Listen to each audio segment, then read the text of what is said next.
వాక్యమై ఉంది. This is the voice of God. ఇది దేవుని యొక్క స్వరమై ఉంది. God will speak through this Bible.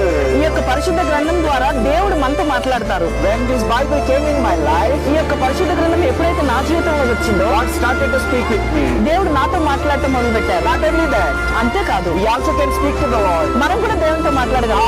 ఎలాగా? By praying, we can speak to the Lord. మనం ప్రార్థన చేయడం ద్వారా దేవునితో మాట్లాడగలము. We can have fellowship with the Lord. మనం దేవునితో ఒక సహవాసం కలిగి ఉండగలం. What a joy! ఎంత సంతోషం What a అండి. happiness! ఎంత అద్భుతమైన I have that సంతోషం. happiness and joy. ఆ యొక్క సంతోషం నాలో ఉంది.